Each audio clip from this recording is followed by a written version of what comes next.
Band మేళం కాదు, నిబ్బా నిబ్బి పోరాటం అని పెట్టుకోవాల్సింది టైటిల్ నేమ్ అయితే. మూవీ అయితే పెద్ద క్రింజి, అస్సలు చూస్తున్నంతసేపు ఏంట్రా బాబు ఇంత క్రింజి చేశారు అనిపించింది.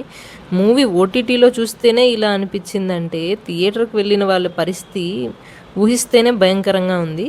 ఇంకా స్టోరీ విషయానికి వచ్చేస్తే ఒక నిబ్బా ఒక నిబ్బి బావ మరదళ్ళు. నిబ్బాకేమో చదువు రాదు, వాడేదో ఊదుతూ ఉంటాడు మ్యూజిక్ అంటూ. ఇంకా నిబ్బి ఏమో పెద్ద టాపరు. ఇంకా వాళ్ళిద్దరూ ప్రేమించుకుంటారు. లాస్ట్కి ఏమైంది అనేది ఈ స్టోరీ. ఇంకా ఫస్ట్ హాఫ్ అయితే అమ్మ బాబోయ్ ఎందుకండి మీకు ఈ ఆలోచన వచ్చింది అనే సీన్లు అయితే నాకు అనిపించింది డైరెక్టర్ మీద. నాకు మళ్ళీ అనిపించేది ఏంటంటే డైరెక్టర్కి కూడా నాకు తెలిసి సెల్ఫ్ ఎక్స్పీరియన్స్ అయి ఉంటుంది.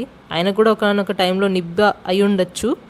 ఇంకా చూస్తున్నంత సీన్లు అయితే అలా కొట్టాయినాక ఆయన ఎక్స్పీరియన్స్తో కొట్టాడేమో అని. సాంగ్స్కి ఒక దండం.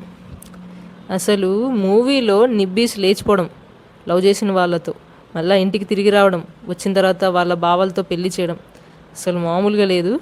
సెకండ్ హాఫ్ అయితే ద మోస్ట్ క్రింజియస్ట్ పార్ట్ ఇదే. అసలు ఈ మూవీని ఇంతసేపు నేను ఎలా చూశానురా అనుకున్నాను, కానీ ఎందుకంటే రివ్యూ ఇవ్వాలి కాబట్టి చూసానేమో అనిపించింది. యాక్టింగ్, సాంగ్స్, డైలాగ్స్ చూసినప్పుడు ఆపేస్తే బెటర్ ఇంకా సినిమా అనిపించింది. రియల్ లైఫ్లో హీరో హీరోయిన్ లేచిపోయేంత వరకు ఈ స్టోరీలు అయితే ఆపరనిపిస్తుంది. డైరెక్టర్లు ఆగేలా కూడా లేరు వీళ్ళు.